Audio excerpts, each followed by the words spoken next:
Buenas noches y bienvenidos a Signo Pesos, la economía al alcance de su pantalla. Estos son los temas claves de hoy. Nuevo incremento en la tasa de intervención. La Junta Directiva del Banco de la República aprobó el 11º aumento en su tasa desde septiembre del año pasado. La medida busca meter en cintura la inflación que avanza sin freno. Analizaremos la medida con Alejandro Vera, presidente encargado de Asobancaria. El coletazo del salario mínimo. Tras el reajuste del 16% en el salario mínimo, muchos de los costos laborales de las empresas también sufrirán aumentos muy importantes en el 2023. Cesantías, primas y recargos son solo algunos de ellos. Hablaremos con la vocera de Acopi Bogotá, Alejandra Osorio. El aumento salarial no compensa. Trabajadores que viven de un salario mínimo hablaron del reajuste en este sueldo básico, advirtiendo que por la alta inflación no hay sueldo que alcance. Hicimos cuentas para calcular cuáles gastos se pueden cubrir con un salario mínimo y cuáles no. Comenzamos esta emisión de Signo Pesos con esta, que definitivamente es la cifra económica del día. Viene desde el Banco de la República y es la siguiente: 12%.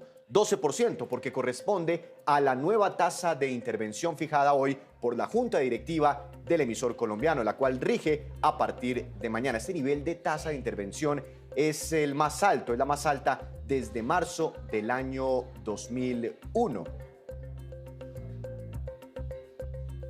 Fuerte incremento en la tasa de interés. Y es que muchos tenían esperanzas, inclusive, de que el Banco de la República aprobara hoy un ajuste, pero menor, frente a lo que finalmente se adoptó. Pero la decisión de incrementar la tasa en 100 puntos básicos, pues, de todas formas, toma por sorpresa a algunos en los mercados. Escuchamos las explicaciones entregadas en rueda de prensa por el gerente del emisor, Leonardo Villar, y también por el ministro de Hacienda, José Antonio Ocampo. La Junta Directiva del Banco de la República decidió por mayoría incrementar en 100 puntos básicos la tasa de interés de política monetaria, llevándola a 12%. 4 directores votaron a favor de esta decisión. Un director votó por un incremento de 125 puntos básicos y otro lo hizo por un aumento de 25 puntos básicos. En su discusión de política, la Junta Directiva tuvo en cuenta los siguientes elementos. En noviembre, la inflación anual mantuvo una tendencia creciente superior a la esperada. La inflación total se situó en 12.5% y la inflación básica, sin alimentos ni regulados, alcanzó 8.8%. Las presiones cambiarias acumuladas sobre los precios y la indexación a tasas altas de inflación contribuyeron a este resultado. El crecimiento anual del PIB en el tercer trimestre alcanzó 7.1% y superó el pronóstico del equipo técnico, que era 6.4%. A pesar de que en los meses más recientes se observa una desaceleración de la actividad económica, para el año completo se pronostica un crecimiento de 8%. Las expectativas de inflación continúan por encima de la meta a todos los horizontes. En el caso de la encuesta de expectativas del Banco de la República, realizada en diciembre, la inflación total sería de 7.5% y la inflación sin alimentos de 7% a final de 2023. Yo resaltaría mucho el tema de que las condiciones financieras de Colombia han mejorado bastante en el último mes y medio, y lo que incluye también una moderación de la tasa de cambio, pese a que la tasa de cambio para el año completo, pues la evaluación sigue siendo alta. Entonces, ese es un poco el balance que llevó a esta decisión por mayoría. Decisión por mayoría. De todas formas, hubo división entre los integrantes de la Junta Directiva del Banco de la República. Algunos de sus miembros votaron por un incremento diferente al que finalmente se dio. Para analizar el impacto que tendrá esta medida, quiero saludar al doctor Alejandro Vera, presidente encargado de Asobancaria. Doctor Vera, buenas noches, bienvenido a Signo Pesos, ¿cómo le ha ido? Hola, buenas noches, Víctor, ¿cómo estás? Muy bien, doctor Vera, ayúdeme primero con un poco de pedagogía. ¿Qué diferencia tiene esta tasa de interés del Banco de la República, la que movió hoy del 11 al 12%, con las tasas de interés que ofrecen ustedes en los bancos cuando yo voy y pido un crédito? La tasa del Banco de la República es la tasa de referencia, es la tasa de política monetaria, que es la tasa al final a la que se otorga liquidez al mercado. Los movimientos que hace el Banco de la República para arriba o para abajo, en este caso, en este ciclo que estamos hace ya más de un año, que es para arriba, pues implica que las tasas de interés a las que se fondean los bancos van a ser más altas, es decir, las tasas de interés con las que se fondean a las cuentas corrientes, perdón, las cuentas de ahorro, los CDTs, las tasas interbancarias, la IBR también, y eso se va a transmitir en unas tasas de interés de colocación, es decir, las tasas de interés de los créditos de consumo, comercial, de vivienda, microcrédito, más elevadas. Justamente eso es lo que llaman la transmisión monetaria. El Banco de la República quiere dar una señal que luego es transmitido a lo largo de toda la economía en todas las tasas de interés. Ah, le entiendo. Entonces, si el Banco de la República sube su tasa de referencia, ¿se ven presionadas las demás tasas de interés en la economía o en el sistema bancario? No solo de aquellas cuando voy a pedir un préstamo, cuando paso, por ejemplo, la tarjeta de crédito, sino también esas tasas de interés de cuando yo les presto plata a ustedes, los bancos, por ejemplo, a través de un CDT. Exactamente. Mire que hoy las tasas de los CDTs, por ejemplo, están rondando cifras de 15, 16%, cuando hace un año apenas eran tasas de 5, 4%. Es decir, al mismo tiempo que el fondeo se está encareciendo y eso beneficia a los ahorradores, también se están encareciendo el crédito, buscando mandar una señal de desaceleración o de cautela a los prestamistas, a las personas que piden crédito. Claro, doctor Vera, esta tasa de interés en términos nominales del 12% no la veíamos desde finales de los 90, casi que cuando se cambia de milenio teníamos una tasa parecida. ¿En qué nos parecemos a la economía de ese momento? ¿También teníamos una inflación bastante alta como hoy en día? Teníamos una inflación en descenso. Recuerda que por allá en 1991 la inflación era 32% y la inflación fue descendiendo y finalmente a principios del siglo, en el año 2000, cayó a niveles de un dígito y el Banco Central adoptó un esquema de inflación objetivo que es poner unas metas de inflación que deberían irse cumpliendo a lo largo de todos los años. Pero la economía es muy diferente. La economía en el año 99, si te acuerdas, tuvo una crisis económica importante, un sector financiero que tuvo que ser apoyado, sobre todo la banca pública, unos hogares que, digamos, estaban, digamos, golpeados por los problemas económicos del país. Hoy tenemos un país bastante diferente, un país que está creciendo al 8%, dijo el gerente del Banco de la República, según el pronóstico del staff técnico del Banco de la República, un sistema financiero solvente, un sistema financiero provisionado y dispuesto a otorgar la liquidez que haya que otorgar a los hogares y a las empresas, obviamente con una tasa de inflación creciente, que es lo que se quiere controlar, y por eso se suben las tasas de interés. Claro, desde el año 2001 básicamente empezó como que se viene dando este movimiento alcista en las tasas de interés del Banco de la República. En algún momento tuvimos como un piso de 1,75% y ya vamos en el 12%, doctor Vera. Es un incremento superior a 10 puntos porcentuales. Esa es la tasa del Banco de la República, pero como usted me acaba de explicar, esto presiona las demás tasas de interés del sistema bancario. ¿Qué tanto han subido esas tasas de interés de los bancos? No sé, de las tarjetas de crédito, de un crédito hipotecario, de créditos de libre inversión. ¿Han subido en la misma magnitud? No necesariamente todos han subido en la misma magnitud. Primero, destacar que el fondeo se ha encarecido, es decir, las tasas de interés a los ahorradores, a los CDTs han subido, como te mencionaba hace un momento. Hoy tenemos tasas de CDTs, por ejemplo, al 15, 16, incluso 17%, dependiendo del plazo y de la entidad financiera, y eso lleva a que las tasas de los créditos hayan subido.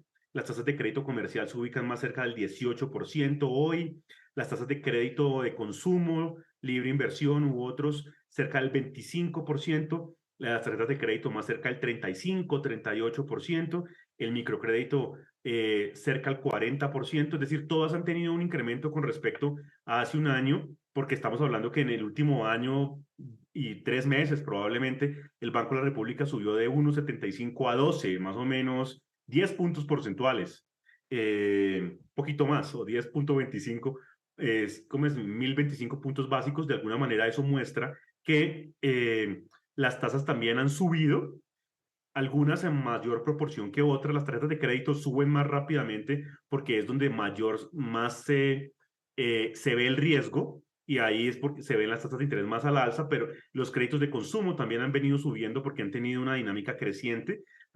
El crédito comercial a las empresas ha subido un poquito menos.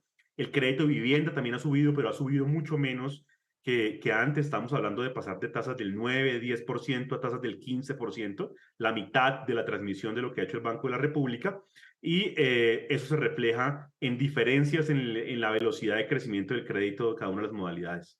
Claro, doctor Vera, y en estos momentos, cuando usted mismo me acaba de reconocer que han subido ciertas tasas de interés que ustedes cobran desde los bancos a los consumidores financieros, ¿eso les deja mucha utilidad a ustedes? Porque mucha gente se pregunta eso. El Banco de la República al final termina haciéndole un favor a los bancos porque nos están cobrando mayores intereses. Como te acabo de decir, o sea, evidentemente suben las tasas de los créditos, pero también sube la tasa del fondeo de los bancos. Acuérdate que los bancos cobran una tasa de interés por los créditos, pero también pagan una tasa de interés por el fondeo. Digamos, se simplifica en una cosa que se llama el margen de intermediación. El margen de intermediación es la diferencia entre las tasas ponderadas de los créditos y las tasas ponderadas del fondeo. Esas tasas ese margen de intermediación no ha subido mucho. Ha subido, si acaso, 50 puntos básicos y puede que haya subido menos, lo que significa de alguna manera que la transmisión monetaria lo que está buscando de alguna manera es contener la inflación, más que buscar que haya utilidades para los bancos. Además, de otro lado, hay que tener en cuenta que la Superintendencia Financiera ha venido, digamos, buscando que haya mayor provisionamiento, que haya mayores provisiones de los bancos para justamente enfrentar el año 2023.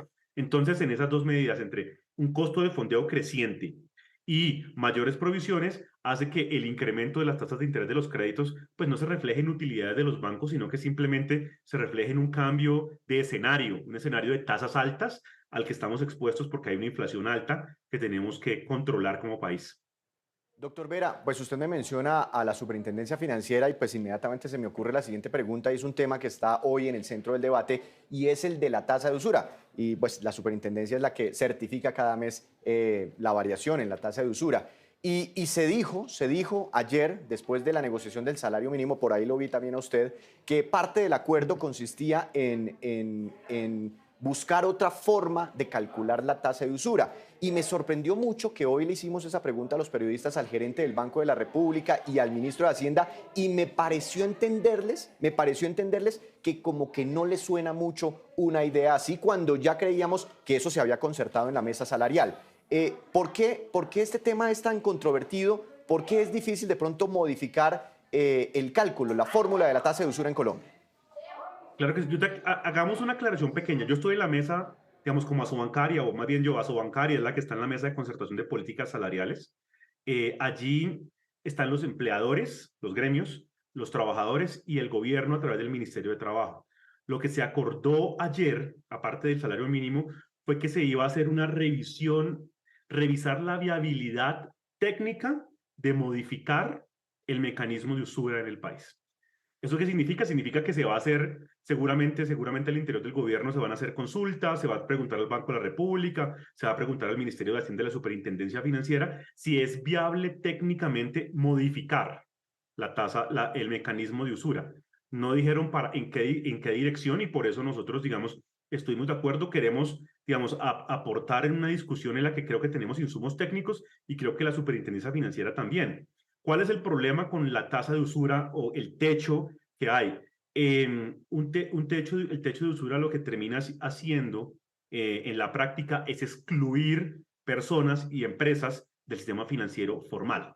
Si yo tengo una tasa de usura, supongamos del 40%, y yo la quiero bajar de alguna forma, lo que termino haciendo es sacando toda esa gente que queda por encima de la tasa de usura, que por legislación, por tema de usura, justamente, yo no, como sistema financiero formal, no podría atender. Pongo el ejemplo de, supongamos que la tasa de usura está en 40% y yo la quiero bajar al 30%. ¿Sí? Digamos, la percepción colectiva es, nos bajaron la tasa de usura, nos van a bajar las tasas de interés.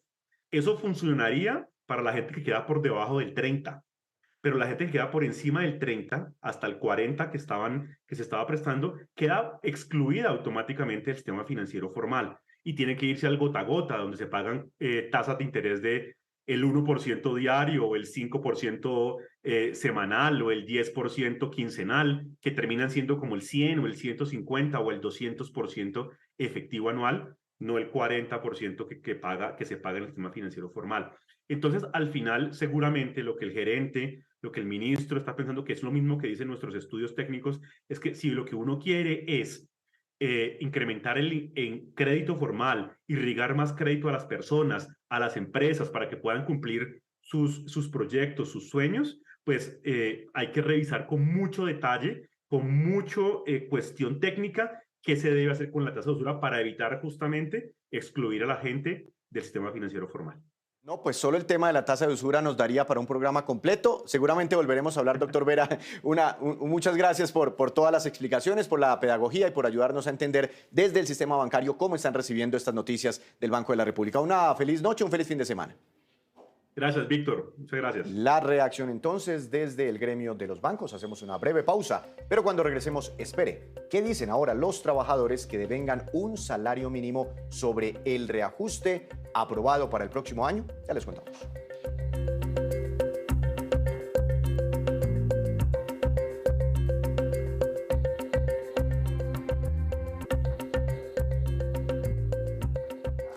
Regresamos a Signo Pesos. Tras la aprobación del reajuste en un 16% del salario mínimo para el próximo año, pues muchos empresarios están haciendo ya sus cuentas sobre los costos laborales, todos esos costos que se van a incrementar por esta medida que fue concertada entre los gremios, sindicatos y el gobierno nacional. Doctora Alejandra Osorio, directora de ACOPI Bogotá y Cundinamarca, buenas noches, gracias por acompañarnos. Bienvenida a Signo Pesos. Buenas noches, Víctor, para usted y para toda la audiencia.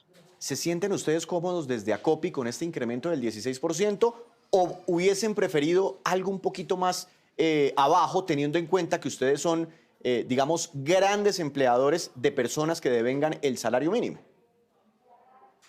Bueno, empezar señalando que la inflación para el año 2022 tuvo unos incrementos inesperados, incrementos que están golpeando el bolsillo de los colombianos, en especial los de menos recursos, casi por encima del promedio general que está en el 12%. Estamos hablando que para las personas vulnerables está sobre el 14%. En el caso de los alimentos llegó a ser una inflación hasta del 27% y en algunos alimentos un poco más.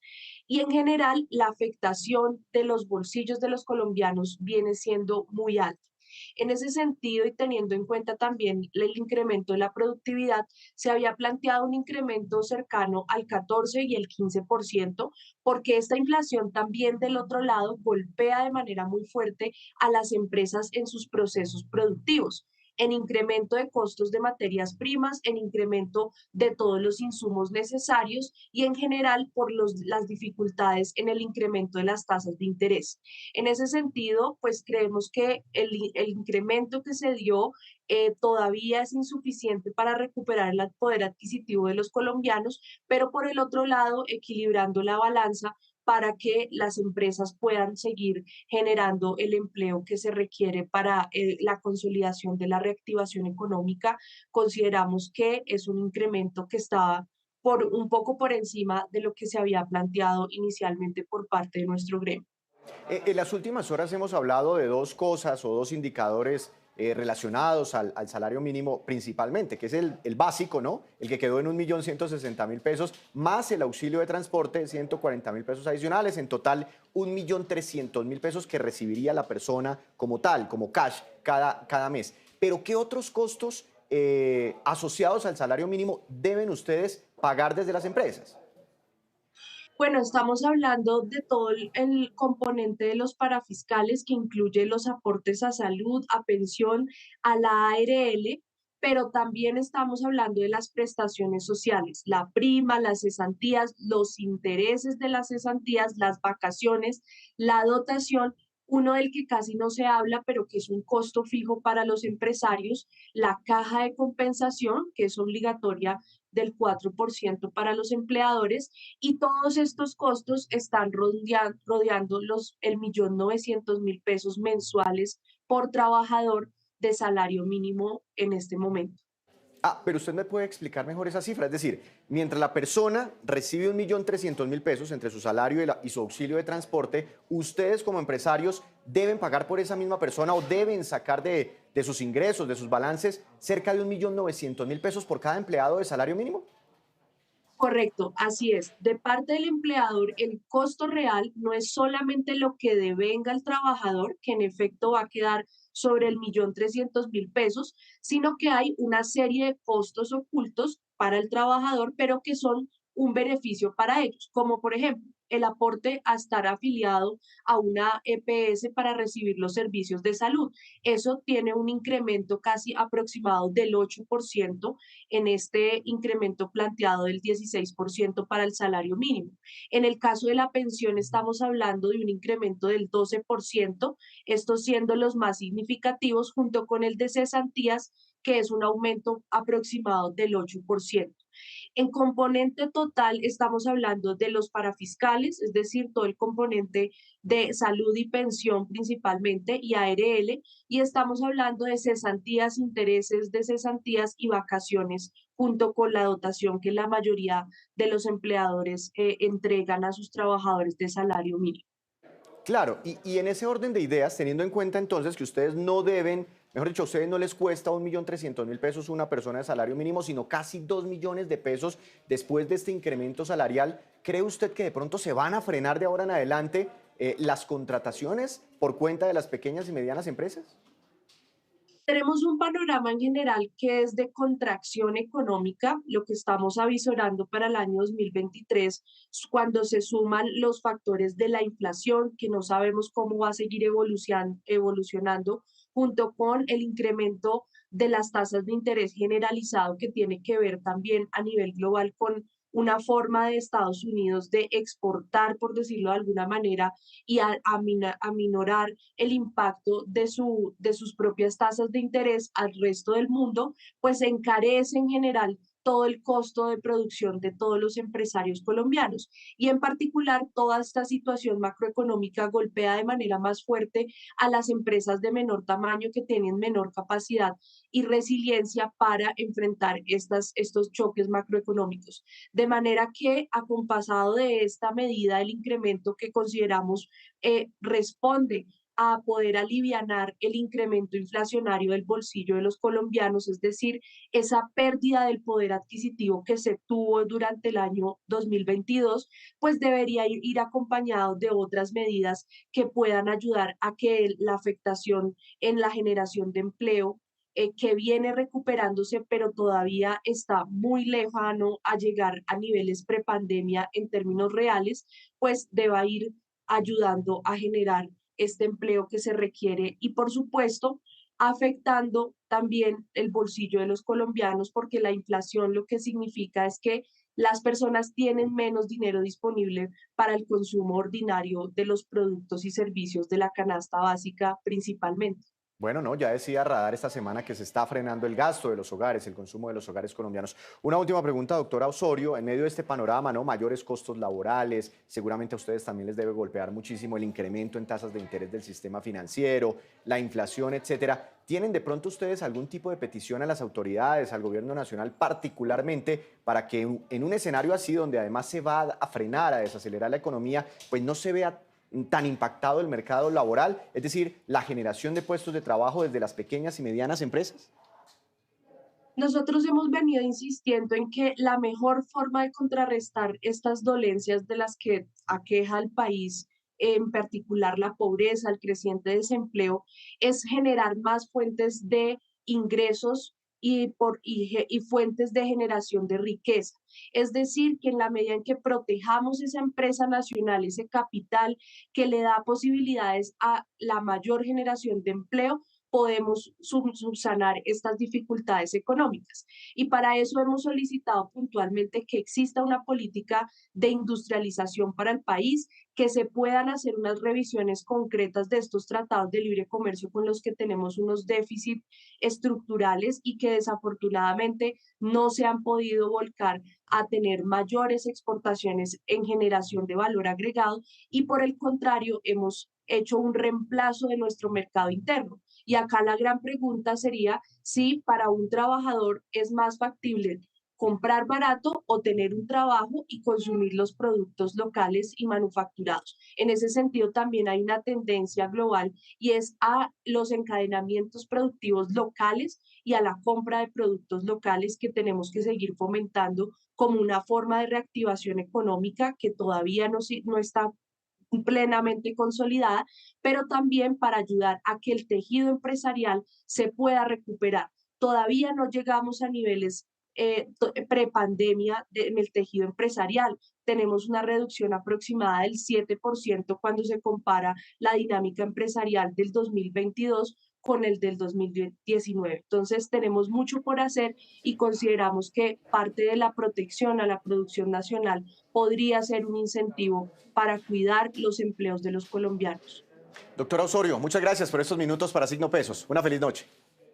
A usted muy amable, una cordial.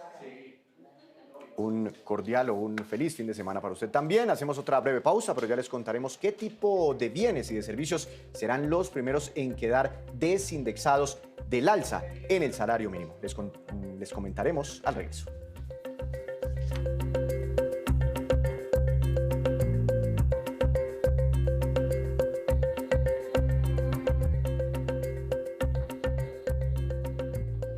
Gracias por continuar en Signo Pesos. Millones de trabajadores colombianos están haciendo cuentas de cómo van a distribuir el nuevo salario mínimo. Entre costos de arriendo, servicios, comida, muchos coinciden en que sigue siendo insuficiente. Veamos. Desde el próximo año a don Marcos el salario mínimo le va a llegar con un reajuste. Pero ¿para qué le alcanza y cómo lo va a distribuir? Lo acompañamos a hacer esos gastos. Con este 1.160.000 pesos, su salario mínimo desde el próximo año, ¿cuánto va a destinar para hacer mercado? Solo me quedan 410 para hacer mercado. Bueno, vamos a hacerlo a ver para qué nos alcanza. ¿Sí cree que le alcanza? Pues vamos a hacerlo y que creo que sí me alcanza. Él empezó por lo más importante, pero también eso que más impacta su bolsillo, la compra de la proteína. En la proteína me voy a llevar una pechuga, 2 piernas pernil, 2 libras de carne de res, 2 libras de carne de cerdo. Bueno, ¿cuánto suma eso?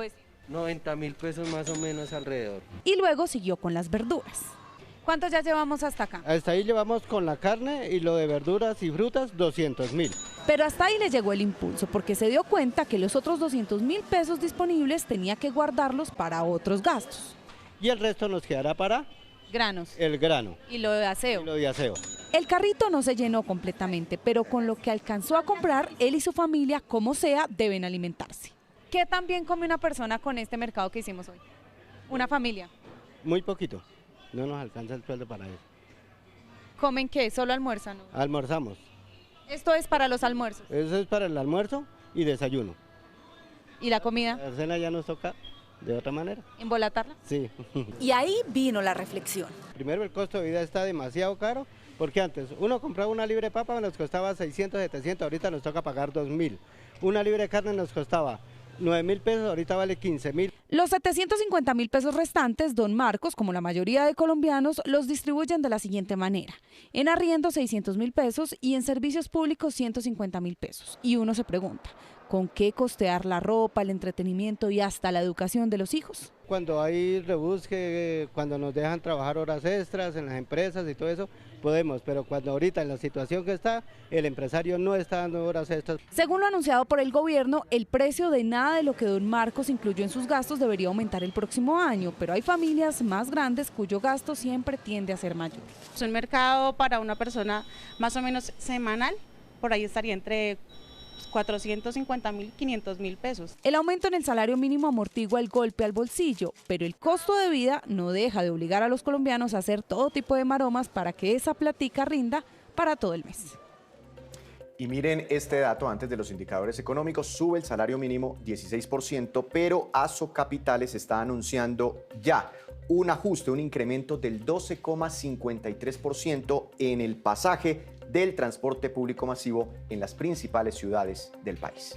Ahora nos vamos con estos que son los indicadores económicos que usted debe conocer antes de irse a dormir. Tasa representativa del mercado que regirá para mañana y hasta el lunes será de 4.802 pesos con 48 centavos. Subió 5 pesos con 46 centavos. El petróleo Brent de referencia para Colombia cayó 2,49%. Se ubicó por debajo de los $80 por barril. El precio interno del café colombiano bajó y quedó en promedio a 2.918.000 pesos por carga. Para el fin de semana, 1.918.000 pesos por carga. El índice MSCI Colcap de la Bolsa de Valores de Colombia cayó 0,89%. La acción más valorizada, preferencial Grupo Argos, con una ganancia del 10%. Y la acción que más cayó fue la del BAC Holding International. Después de culminada la OPA por esta compañía, se desploma su acción 15,48% hoy en la Bolsa de Valores de nuestro país.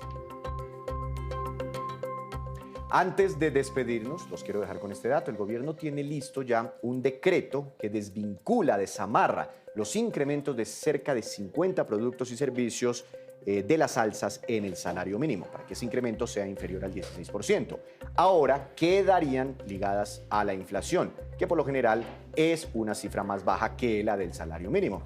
Entre los primeros rubros beneficiados están los siguientes: cuotas moderadoras en salud, seguros médicos, aportes pensionales, tarifas del SOAT, multas de tránsito y tarifas de buses. Así terminamos por hoy. Los esperamos el próximo lunes con una nueva emisión y con toda la información económica que usted necesita saber. Recuerde, esto es Signo Pesos, la economía al alcance de su pantalla. Una feliz noche también, un feliz fin de semana.